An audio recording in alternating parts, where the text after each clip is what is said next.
Welcome back to Aikido Jones, episode 2.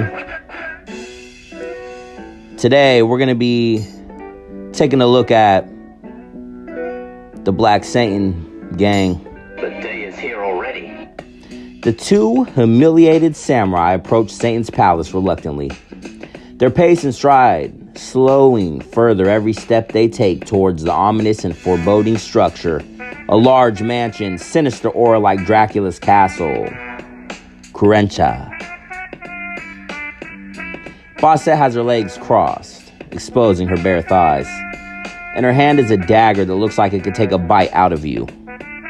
She's using the blade to sharpen her fingernails into pointed claws, giving her an even scarier appearance. Despite being beautiful, her expression carries no emotion. Baset has the disposition of a she-wolf, hungry and snarling, always itching for her next fight or the chance to spill the blood of an enemy. Your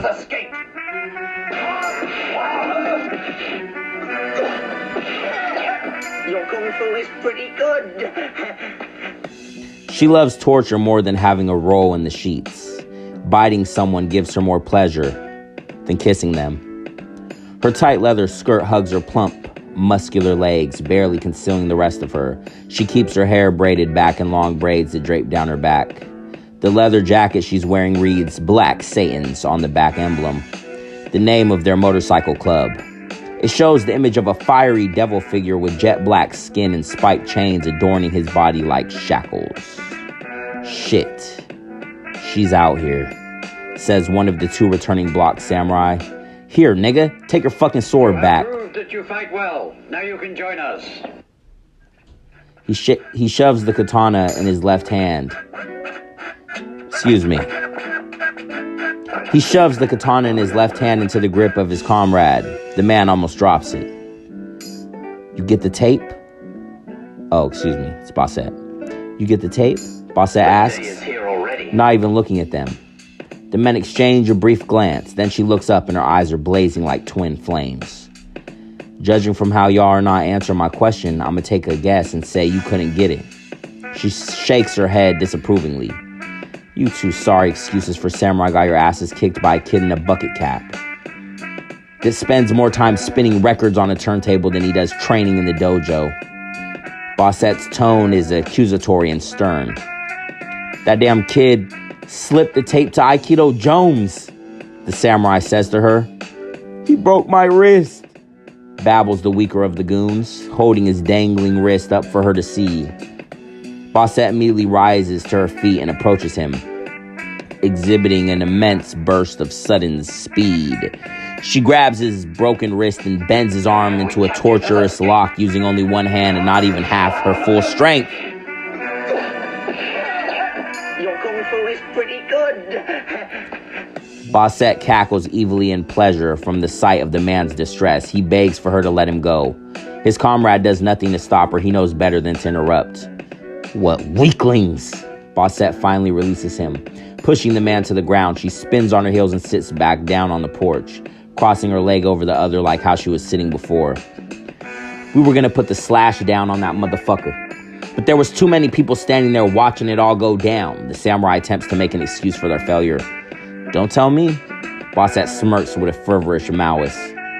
Tell him. She picks under the fingernail.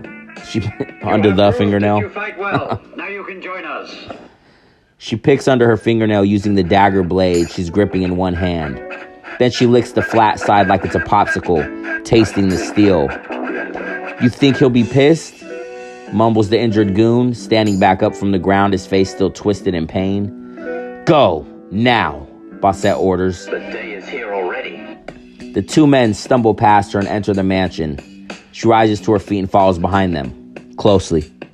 The two goons fumble awkwardly as they shuffle down the hallway to Black Satan's office in the back of the house, on the bottom floor, where he's usually at, unless he's training or working on his road dragon, his fire-breathing beast.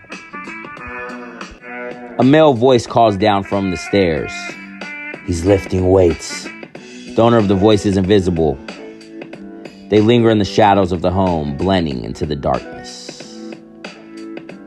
whoever it is. Outside, Baset commands. The goons redirect their stride to the backyard, inching forward at a slow pace out of fear for their boss's reaction. It could be rather extreme or surprisingly light. Depends on his mood. Your kung fu is pretty good. Black Satan can be seen pumping iron beneath the bar of his bench press, his huge swollen arms bulging like hams, black and glistening from sweat. Floodlights are beaming on him from 3 different directions. His arms are inked up by tattoos. His hair comes out in a wild afro that resembles a lion's mane. He has on a sleeveless leather jacket cut in black denim jeans, stained by oil. His motorcycle boots are big and bulky. The spiked wristbands on his arms give him an almost Viking-like appearance, like a barbarian from an ancient battlefield. They mirror the spiked dog collar latch at his neck, his veiny, bulging neck, almost as thick as his arms. Proved that you fight well. Now you can join us. You get that cassette for me? Satan asked from beneath the bar, breathing between pumps. Baset grins and licks her lips hungrily, her hand fondling the dagger in her grasp. We ran into some trouble, says the less cowardly samurai. It was Aikido Jones. He snapped my wrist, the cowardly one wails, holding his wrist up like he did for Baset. Baset is all Satan says as he keeps pumping iron. Baset's eyes flash in eager anticipation. She leaps forward and spins the cowardly samurai around facing her. The blade of her dagger stabs into him. The man falls to her feet, blood oozing out and forming a lake. The other samurai manages to draw his katana blade before she can get to him. She plays with her food this time before she consumes it, crossing blades with the man a few times playfully, of course. He's no real challenge for her. Enough, Satan scolds. He doesn't ever look over. He keeps pumping iron. 677. His voice carries in a low, booming octave. Baset moves faster than the swordsman's eyes can follow. She performs a single wide body slash that cuts him down. Captured has escaped.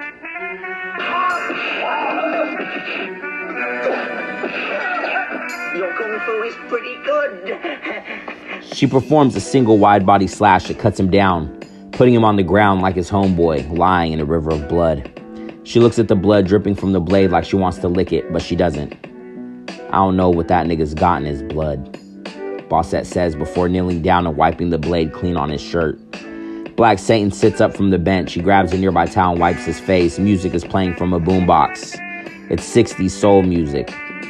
I'm gonna go get that tape myself, he says to nobody in particular, but like he's addressing everyone, including the 2 dead swordsmen. Can I come with you? Baset asks like a little schoolgirl, bashfully.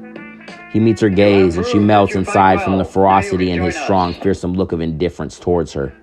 Like he could either take her on the ground right there beside the bodies of the slain samurai or spit on her. She'd accept either action from him. Go ahead. I gotta shower first, he says, then gets up and walks toward the house. His imposing physique fully on display, every muscle on his torso rippling from every movement he makes. Can I come with you? Baset asks him again, this time less bashfully. Satan stops and looks back at her. I don't care, he says, then keeps marching into the ominous mansion. Baset goes trailing after him as if she didn't just butcher 2 men and thoroughly enjoy it. She might enjoy this more, however, since it's him. The only man to ever make her ask for permission. And that concludes Baset and the Black Satans. I hope you enjoyed episode 2 of our series Aikido Jones. See you next time. Make sure you sweep that dojo. Your kung fu is pretty good.